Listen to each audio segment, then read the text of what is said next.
O Senhor esteja convosco. Proclamação do Evangelho de Jesus Cristo, segundo Lucas.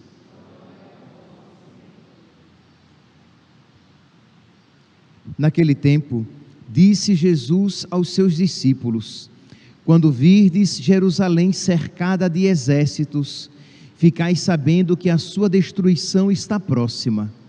Então, os que estiverem na Judeia devem fugir para as montanhas, e os que estiverem no meio da cidade devem afastar-se. Os que estiverem no campo não entrem na cidade, para que se cumpra tudo o que dizem as Escrituras. Infelizes das mulheres grávidas e daquelas que estiverem amamentando naqueles dias, pois haverá uma grande calamidade na terra e ira contra este povo. Serão mortos pela espada e levados presos para todas as nações, e Jerusalém será pisada pelos infiéis, até que o tempo dos pagãos se completem. Haverá sinais no sol, na lua e nas estrelas. Na terra, as nações ficarão angustiadas, com pavor do barulho do mar e das ondas. Os homens vão desmaiar de medo, só em pensar no que vai acontecer ao mundo, porque as forças do céu serão abaladas. Então, eles verão o Filho do Homem vindo numa nuvem com grande poder e glória. Quando essas coisas começarem a acontecer, levantai-vos e erguei a cabeça, porque a vossa libertação está próxima. Palavra da salvação.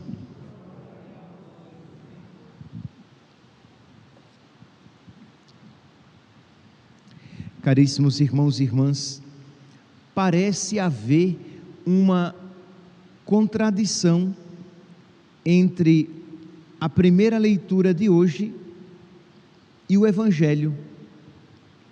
Enquanto na primeira leitura parece, Deus aparece, Deus se mostra como aquele que guarda e que protege aqueles que nele confiam, no Evangelho parece que Deus não se importa com aqueles que sofrem. A primeira leitura, retirada do profeta Daniel, estamos aqui no capítulo 6. Vocês podem depois, querendo ler o livro do profeta Daniel, muito interessante, vale muito para nós. O contexto aqui é o seguinte: vocês lembram, ontem Daniel foi chamado à presença do rei Baltazar, que tinha profanado os vasos sagrados do templo, e Baltazar tinha tido uma visão. Chamou Daniel, que deu a interpretação e disse de que aquilo que Baltazar tinha feito não era agradável a Deus e que o reino dele não continuaria. E Baltazar ficou tão impressionado com aquela palavra de Daniel, que exaltou o arauto da sua destruição, isto é, aquele que tinha dito que ele seria destruído, ele o exaltou, tornou seu arauto, tornou Daniel alguém importante. E diz aqui a palavra que na mesma noite, Daniel, capítulo 5, versículo 30, Baltazar, rei dos caldeus, foi assassinado naquela mesma noite. Daniel disse, interpretou aquela visão, Daniel foi exaltado, e naquela mesma noite, aquele que o exaltara foi morto, foi assassinado. E o rei Dario toma posse, o rei dos Medos, o Medo Dario, tomou posse do reino, e Daniel continuou, digamos, com a sua situação agradável. Diz aqui que o rei Dario, ele constituiu 120 governadores, deixa eu ver aqui para não dizer o número errado. Dario decidiu nomear 120 governadores e 3 ministros.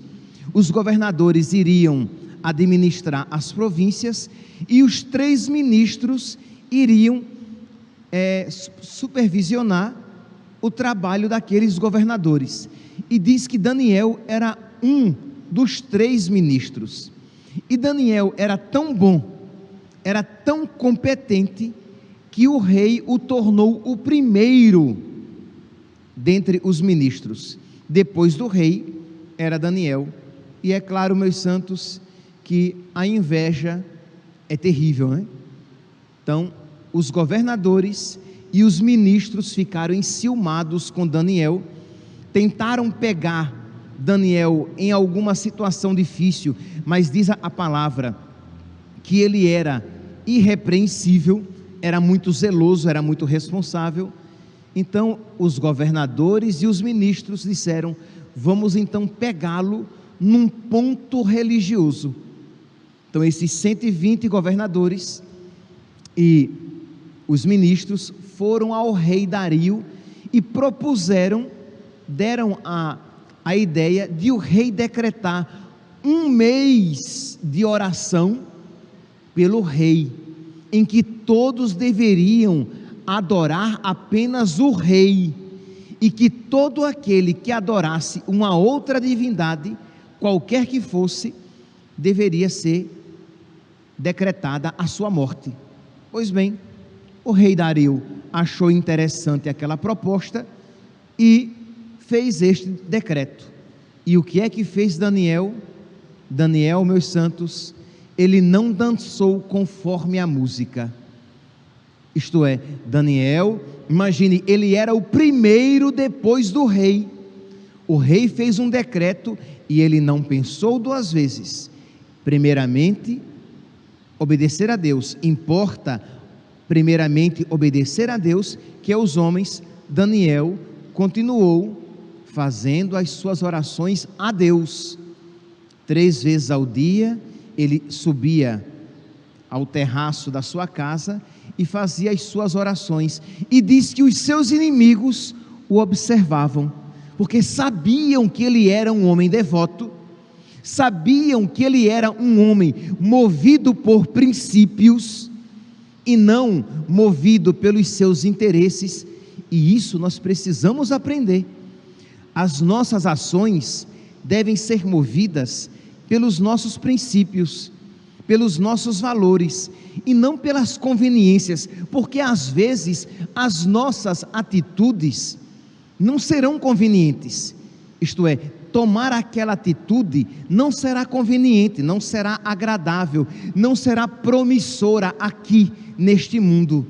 Mas ou nós somos movidos pelos nossos princípios, pelos nossos valores, pela nossa fé, ou nós seremos movidos pela cartilha do mundo, que muda de acordo com os interesses daqueles que estiverem à frente.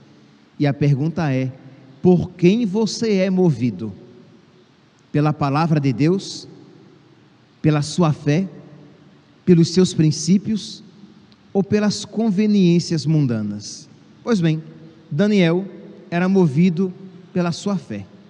Então ele sabia que aquela atitude poderia lhe ser contrária e muito negativa, mas como ele não procurava o seu benefício aqui na terra, como a meta da sua vida não era ser feliz a todo custo aqui neste mundo, mas ser fiel a Deus, ele continuou sendo fiel a Deus nas suas orações, mesmo que isso o fizesse criminoso, porque ele estava desobedecendo frontalmente a uma ordem do rei que o estava beneficiando tanto, porque Baltazar o exaltou e Dario continuou a exaltá-lo, e exaltou ainda mais. Pois bem, os governadores e os ministros foram ao rei e disseram, versículo 7: viva sempre o rei Dario. Quer dizer, começam com esses louvores mentirosos.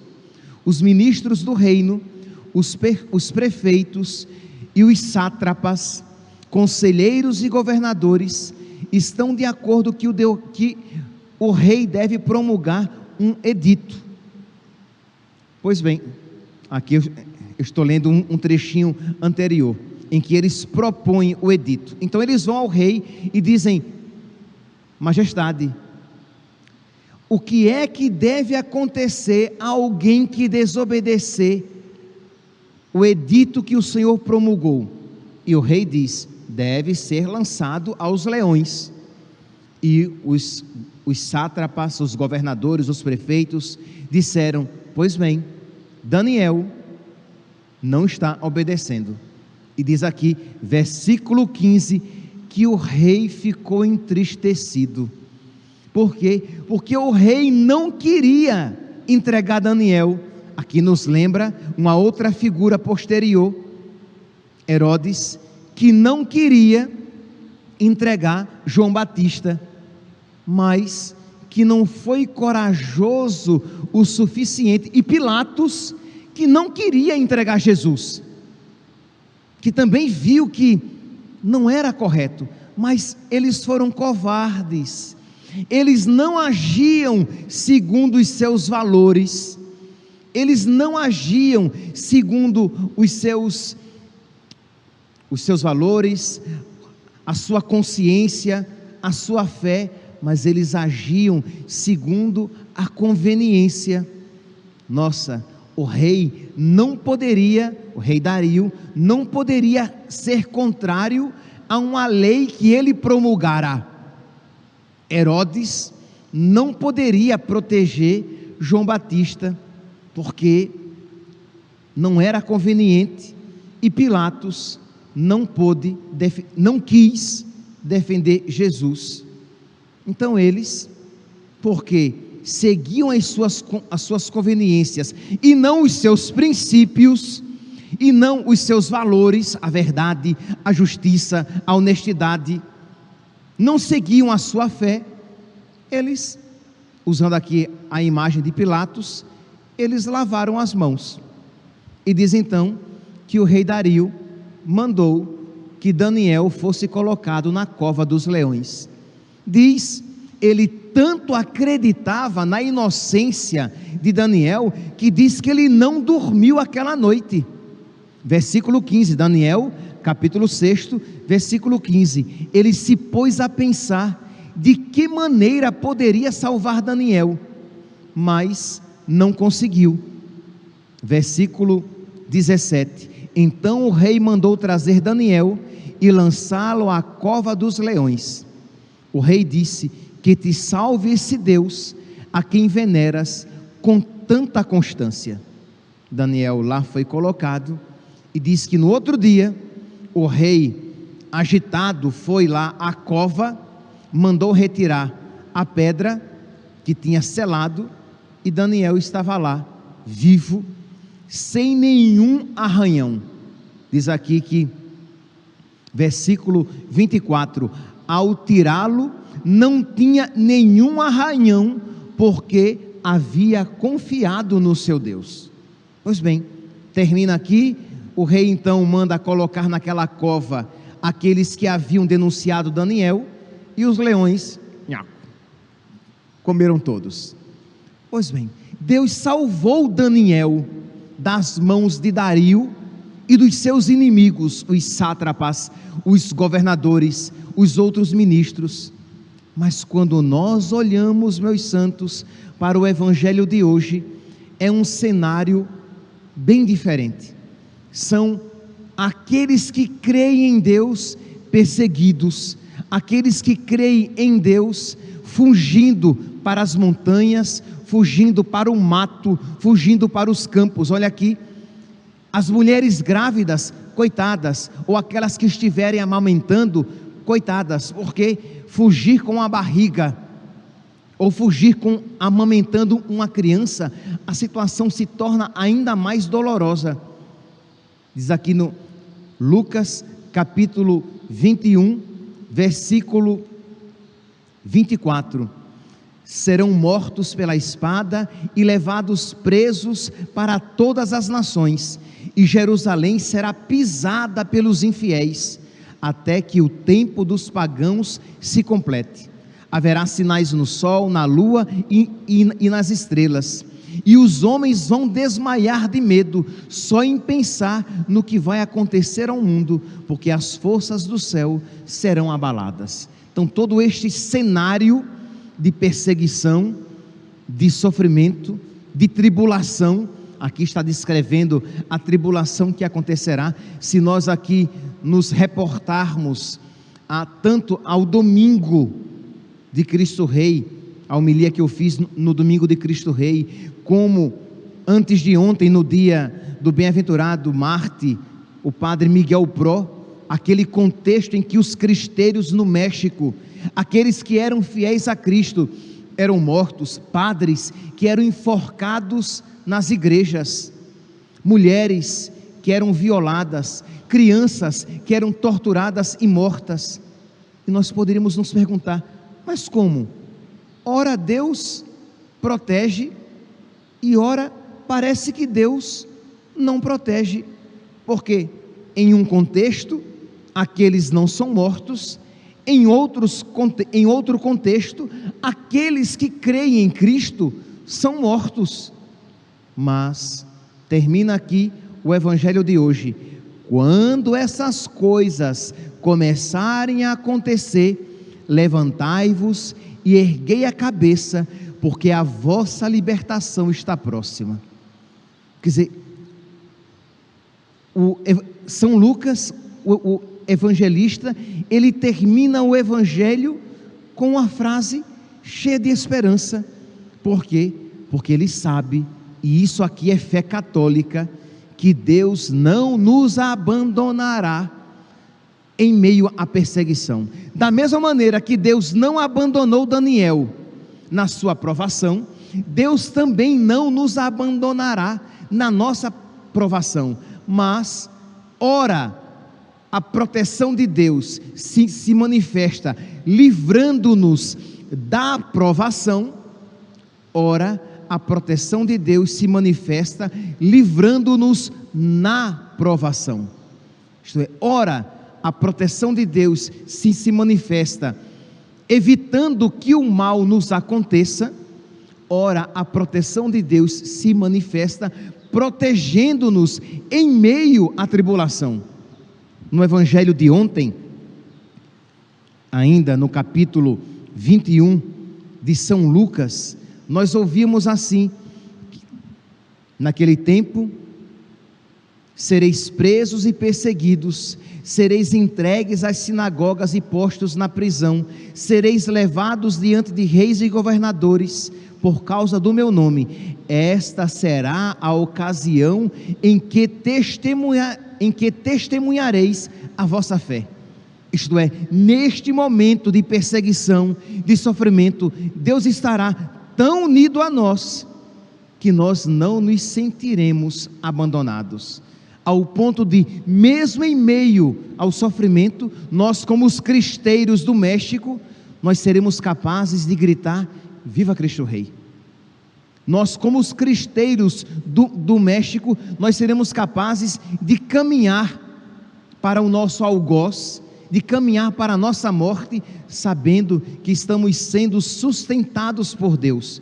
E é verdade, o evangelho continua, que ele diz assim: quando isso acontecer, fazei o firme propósito de não planejar com antecedência a vossa defesa, porque eu vos darei palavras tão acertadas que nenhum dos inimigos vos poderá resistir ou rebater. Isto é, Deus estará tão firmemente presente em nós, que aquele sofrimento exterior não nos abalará interiormente. Então, meus santos, é esta a nossa fé. Se Deus vai nos livrar dos sofrimentos, ou se Deus vai nos livrar nos sofrimentos, o importante é que Deus nos livrará. Se Deus estará conosco, impedindo que o mal aconteça, ou se Deus estará conosco em meio aos males da nossa vida, isso é o que nos importa.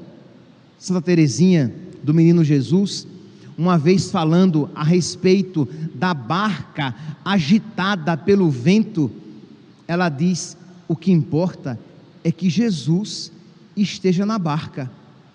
Se ele estiver na barca, mesmo que o mar esteja agitado, eu estou tranquila, ele está comigo.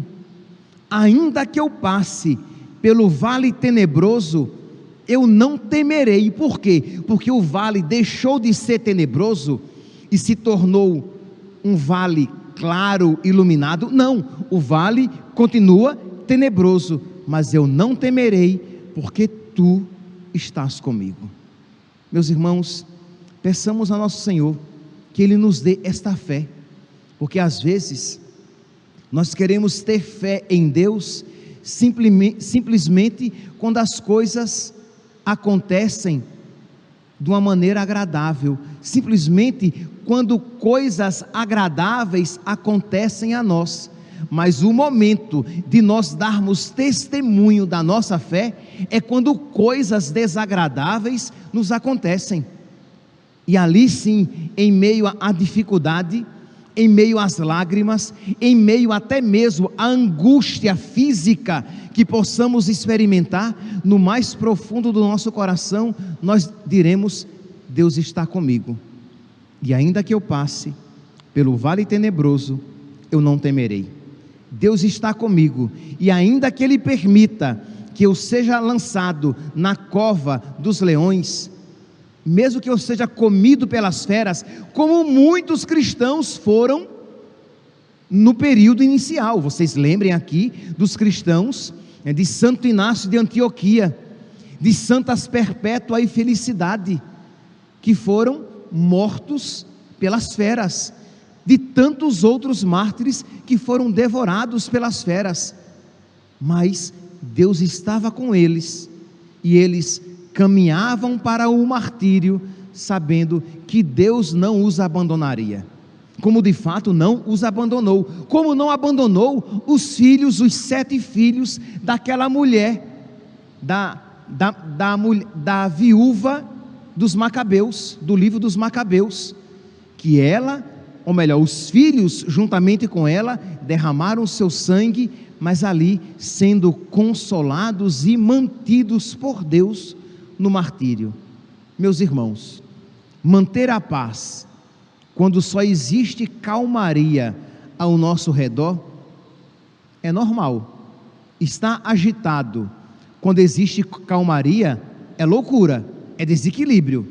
Se você está agitado quando só existe calmaria, você é o desequilibrado. Porque se tudo está calmo, a atitude normal é a calma, mas permanecer calmo, inabalável, permanecer de pé aos pés da cruz, aí sim, meus irmãos, é um sinal da providência divina, da divina misericórdia que nos sustenta, mesmo em meio aos vales de sombra da nossa vida. Que Deus nos aumente a fé, para que nós possamos testemunhar o seu nome, quando as dificuldades nos visitarem a todos. Louvado seja nosso Senhor Jesus Cristo, para sempre seja louvado.